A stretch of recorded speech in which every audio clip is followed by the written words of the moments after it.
Ladies and gentlemen, good morning, and I wish you a very good beginning of the week. Welcome to the African Press Review on your favorite television, Africa TV. Africans see differently.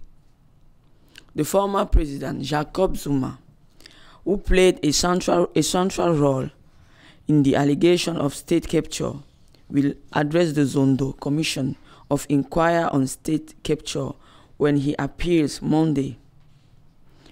And he could name those he accuses of using the platform to discredit him. Business Day titled in his release today. For his part, Sowetan returns to the Zuma corruption case. Cops are preparing for hundreds of pro-Zuma supporters as the former president addresses the Zondo Commission of Inquiry into the state capture. In Kenya, this day, Star says that Vice President William Ruto has opened a new battle front with one of President Uhuru Kenyatta's closest allies, considered that a major obstacle to his full takeover of the Jubilee Party. In Zimbabwe, the Herald is on the front page that the government will amend the electoral law by mid-year, in line with the recommendations made by the observation missions during last year's harmonized elections, said Foreign Affairs and International Trade Minister Sibusiso Busi Moyo. African News, prison in Tanzania, reveals that the Tanzania Central Bank dismissed with immediate effect general manager of the state-owned bank Type Corporate Bank for poor performance of the financial institution. Television and Power, Dangerous Links, titled Elverton today. This daily newspaper also writes that news and monochrome broadcast, one-way debates, despicable attacks on the population, a desire to sow division among Algerians. The propaganda of both public and private channels has reached an unprecedented level. Let's stay in Algeria with Jeune Afrique, who conducted an investigation into an internal exile of Abdelaziz Bouteflika, ranch in the Emirates, castle in Switzerland. The assumptions about the fate of the fallen president are well underway, but the reality is darker for the man who has held the reins of the countries for 20 years. Tribune d'Afrique in Morocco informs us that next year, Morocco will organize the first ever African Social and Solidarity Economy Forum, which will officially launch the network of African Social and Solidarity Economy Ministers. The announcement was made by the Moroccan Secretary of State for the Solidarity Economy at the closing ceremony in Paris of the first Pact for Impact Summit, marked by the launch of a new global alliance for solidarity trade. In Sudan, thousands of people took to the street last Saturday, July 13, in Khartoum, but also in several provincial cities. Rallies at the call of the Association of Professionals to pay tribute to the martyrs of June 3, those dozens of demonstrators killed by the military at the sitting, the heart of the revolution in the capital, revealed RFI Afrique in Sudan.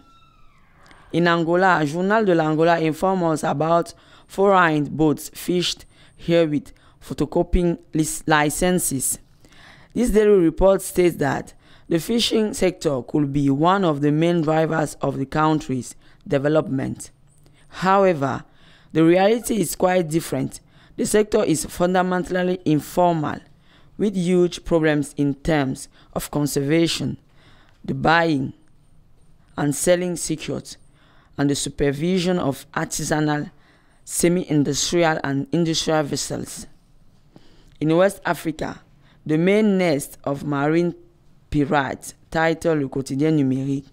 This daily also writes that Central Africa's CEMAC states are huge to adapt their mining codes to the regulation of charge. Ghana has just signed a contract with the World Bank to purchase gas emission reductions. The 5-year contract will provide the countries with up to $50 million in funding based on its performance in reducing CO2 emissions, reveals Tribune d'Afrique in Ghana. In Nigeria, Daily Trust reveals that the army has started an investigation about soldiers who reportedly carried cargo while on escort duty from Sokoto to Kaduna and fled with millions of the government of Canada. 2 already arrested. We remain in Nigeria with the daily newspaper Business AM.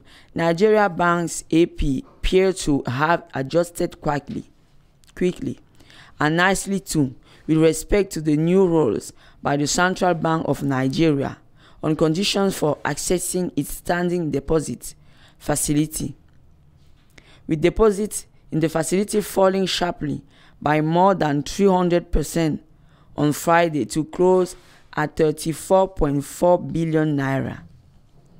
Innovation VOA Afrique present in Nigeria announces that if you hate folding clothes, well, 2 young Nigerian innovators from the 9GA Code Kits Coding Center in southern Nigeria have a solution for you. They both want to pursue their future in robotics to help people solve their daily problems. In Ivory Coast, 21 summit of the West African Monetary Union, which will be to be ECO, the single currency. Fraternité Martin titled in its release today. The head of state of Alassane Ouattara, current president of the West African Monetary Union, also spoke about the fight against terrorism and peace in the union. The Ivorian economy is holding up well. Its growth is stable, according to the latest World Bank report, which forecasts a growth rate of 7.2% in 2019 against 7.4% in 2018. However, there are several risks to this economy, reveals RFI Afrique in Ivory Coast. Tribune d'Afrique in Senegal reveals that Senegal is repaying nearly 18 billion CFA francs of Islamic debt. Always in Senegal, Le Wolf Quotidien writes that governance of natural resources, the diaspora does not let go of its petrogas. The daily specifies that Senegalese people demonstrate in Washington in front of the White House, in Paris at Total. In Central Africa, Trade, the daily economy in Cameroon informs us that the country badly classified in the Made in Africa. Le Repère mentions that national identity card Mbagagele failures. Sonara, damage, burning lakes, mutation titled this morning. According to the newspaper, the report of the Commission of Inquiry makes the non-renewal of the company's insurance policy on time. The continuation to read on page 11 of your newspaper. The Pan-African Weekly in Cameroon reveals that Cardinal Christian Toumi has been trying 4 months to organize a general conference of Anglophones to put an end to the crisis that has been shaking Cameroon for more than 2 years. Despite President Paul Biya's mistrust, he remains determined to carry out the mission he has set for himself. Border Cameroon, Equatorial Guinea. On the construction site of the integration World Airlines, the daily this morning, according to the newspaper, at the initiative of Malabo, a long trace of about 20 kilometers translates a construction site to give substance to the fortress, which now materializes the separation between the two countries. The criticism of Cameroonian, Gabonese, Congolese met in Kiosi. The next step is to read on page 11 of your newspaper. Let Wednesday Press review with this last information with Daily Challenge. Housing. Companies encouraged to house their employees.